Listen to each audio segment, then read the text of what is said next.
everyone, it's Kayla, and today we are discussing The Elite by Kiera.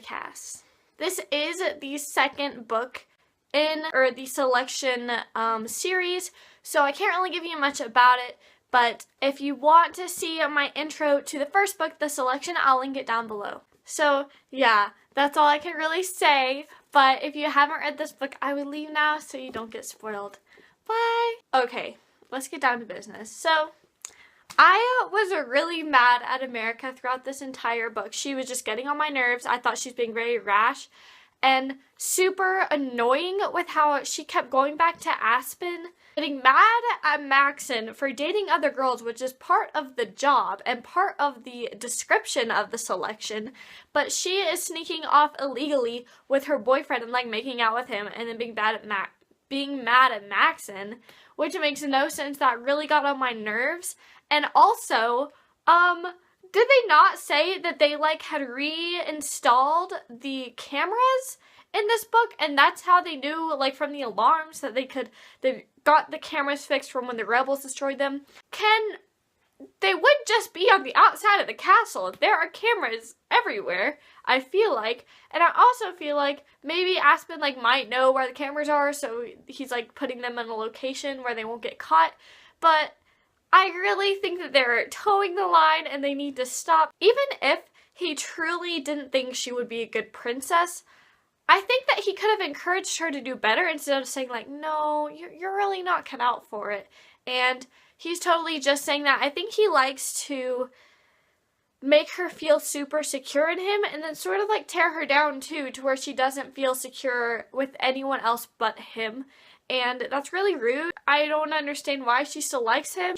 Whenever they would be making out together, she was like, it was just like the treehouse. Well, America, we're not in the treehouse anymore. We're in the palace, and you're in a competition where if you were found, you'd put Maxon in a really bad situation to have to try and let you go, like he's had to do so many times. I really think that the selection itself, even with the Elite and choosing the one, should have been just one book. I think that it is just drawing out so long.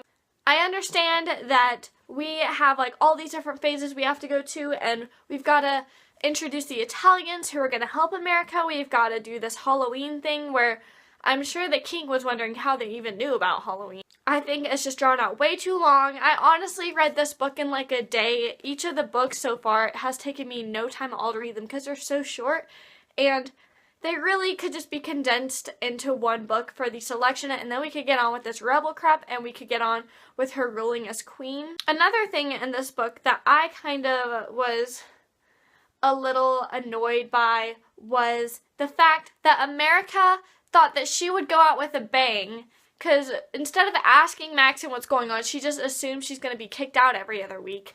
And she says that we should take down the caste system, which was so dumb, because firstly, you are not endangering just yourself, you're endangering probably everyone there.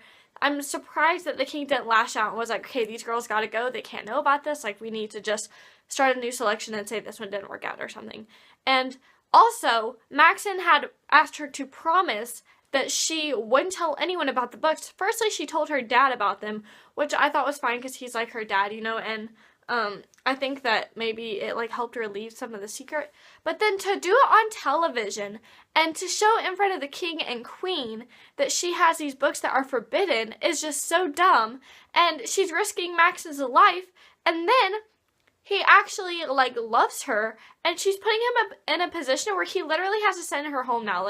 He can't just be oh, you can stay. It doesn't work that way, and he can't just brush that off. But of course, instead, he's okay, you gotta stay, but you gotta be on your best behavior, and the king is threatening her. And then at the end, she mentioned how she wasn't gonna tell Maxon because the king said to keep her mouth shut, so she shouldn't tell anyone. But I think it'd be really beneficial to tell Maxon. I think that he isn't gonna go run and confront his father, even though I think he would do anything for America. I don't think he's that stupid, and I think that they could work it out together and get her to be the one and also find a way to get rid of the king.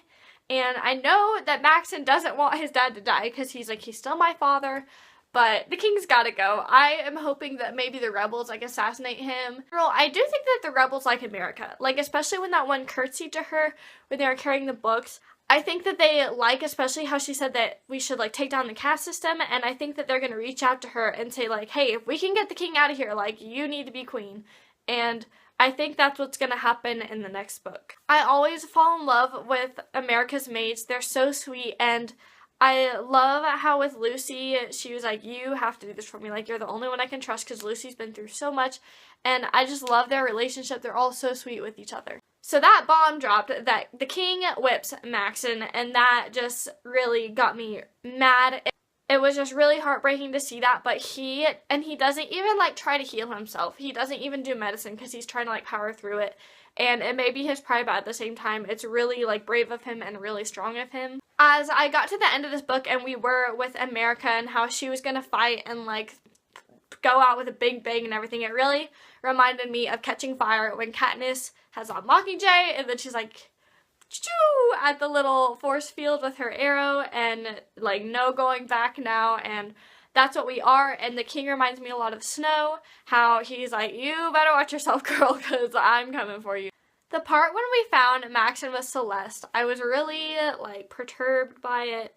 I don't understand, like, why could he not be he could make out with anyone except her, and I don't know why she's still there. I know that she's like popular with the people, but I think that this whole business is really dumb because Maxon is always like, no, this is my choice, but it's really not, and it's really like, oh, this person will be good for New Asia, and I don't know. I just want him to choose America, even though she kind of gets on my nerves. She's super wishy-washy, and I hate how every time she asks for something from him, he gives it to her, but if he asks a small favor or asks her to wait on something, she like throws a fit and like she cries all the time. She's so weepy, and I am just ready to see some character development with her. I feel like in the first book she was doing really well, and then her character kind of like declined in this one, so I hope maybe she goes back up, but like high up to like go above the first book some. Those are all of my thoughts on The Elite by Kiera Cass. I hope that you enjoyed this video. If you did, go down and give it a thumbs up and subscribe to this channel if you haven't already. Tell me in the comments what you thought of this book, if you liked it, if you didn't, and I hope to see you guys next time. Thanks for watching. Bye!